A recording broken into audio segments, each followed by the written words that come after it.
Welcome to The Know, I'm Ashley Jenkins. Happy Friday, everybody. We got a 3-day weekend coming up, which means, heads up, we're not going to be doing regular news on Monday. We'll still have a video for you, won't be regular news, but that bit of housekeeping out of the way, it's the Season 4 earnings reports, and GameStop's added their own to the mix this week.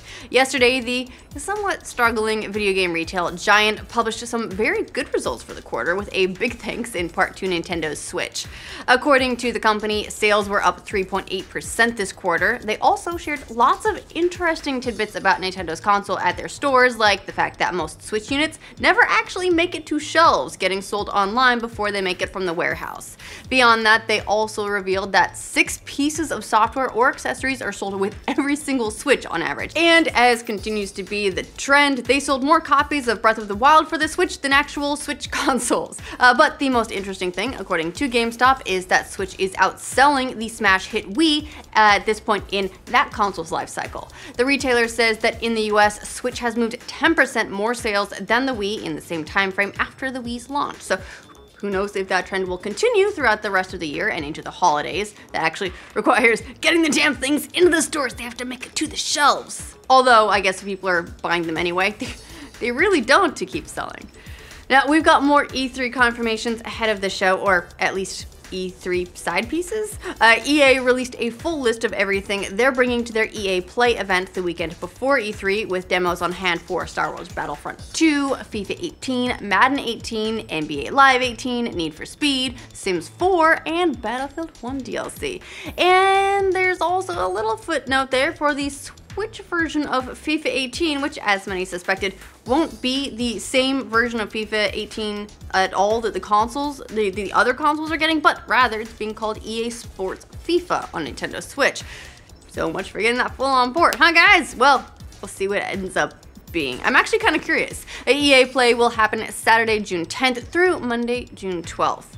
One game that won't be at E3, however, is Ubisoft's Beyond Good and Evil 2, the game that is second only to Kingdom Hearts 3 right now in terms of, I think we're getting it maybe, but maybe it's just not real. The sequel to the 2003 sci-fi cult hit has would we call it sci-fi? Yeah, I'd call it sci-fi. I don't know, camera-based shooter. Is apparently going to be a no-show, according to the game's creator and director. This news comes from Instagram, of all places, although it's the same platform where the game was re-announced last year, so I guess it makes sense. Where creator Michel Ancel responded to a fan saying, "I'm not sure that E3 would be the best place to showcase Beyond Good and Evil 2.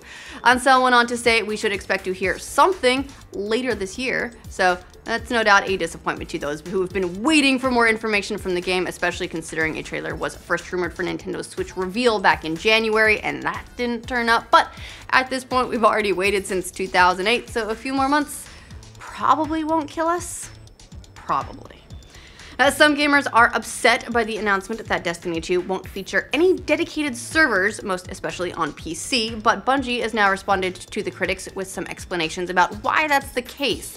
In a new blog post, lead Destiny 2 engineer Matt Seger says the answer is more complicated because Destiny 2 uses a unique hybrid of dedicated servers and peer-to-peer. Oh good, everyone from the For Honor team is really excited about peer-to-peer. Seger says, every activity in Destiny 2 is hosted by one of our servers. That means you will never again suffer a host migration during your raid attempt or trials match. This differs from Destiny 1, where these hosting duties were performed by player consoles and only script and mission logic ran in the data center. He goes on to say that this isn't a cost-cutting measure at all, and they're working hard to ensure a great experience for everyone. Whether or not it all works, well, we'll all be able to see for ourselves in the beta, which is going to be coming out later this summer. Now, not really sure what all of Bethesda's next projects are. They reportedly have several of those in the works, but new rumors are surfacing that one of them might be a MOBA, because everyone's getting in on the MOBA train. A recent job posting spotted on NeoGAF over at parent company ZeniMax for a community manager mentioned that one of the requirements for the position was a passion for online gaming genres including MMOGs, MOBAs, competitive FPS games, and digital card games. So a lot of those, it's like, okay, we get that, we get that, we get that. They're currently part of Bethesda's repertoire, except for that MOBA part. Of course, once that job posting started getting passed around a little bit, it's now been edited to remove any mention of MOBAs altogether. So maybe it was a mistake, a reference to a passion for games in general, and they just decided to throw as many letters in there as they could, or maybe it's a hint of things to come. We'll see.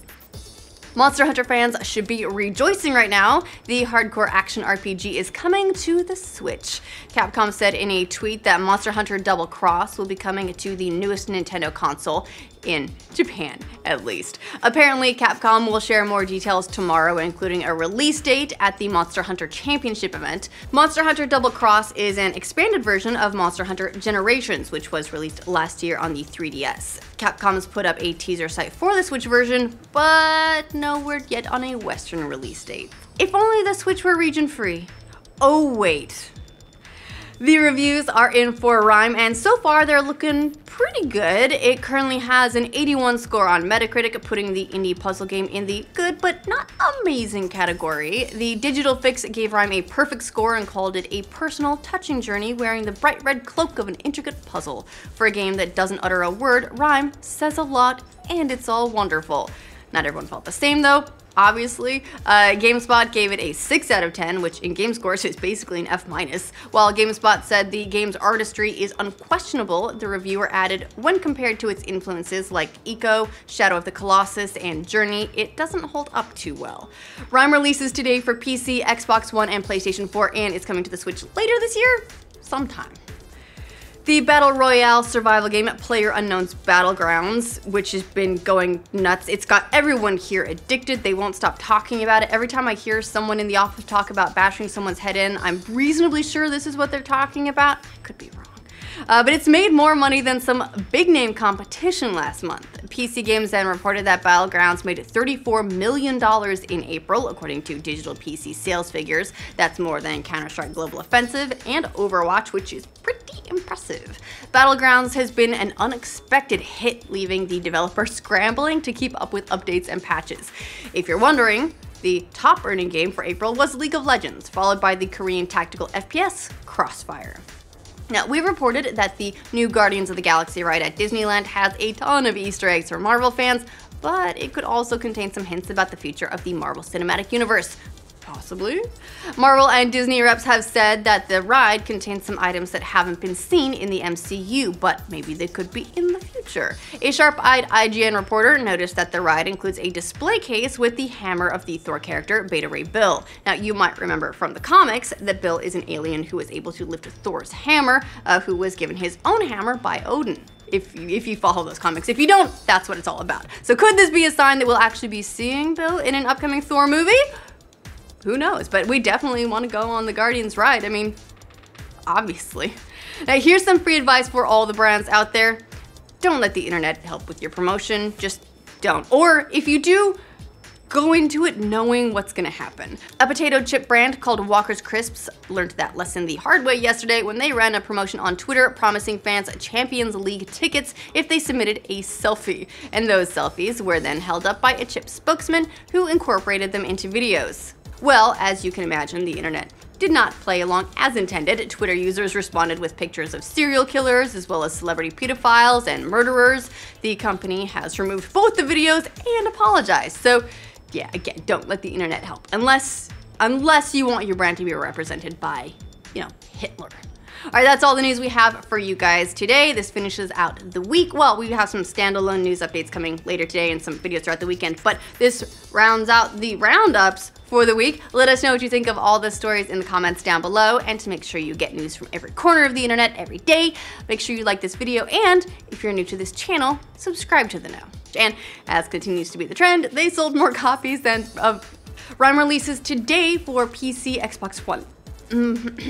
Knowing what's gonna happen. A potato chip brand called Walker's Crisps learned that lesson the hard way yesterday when they ran a promotion on Twitter promising fans Champions League tickets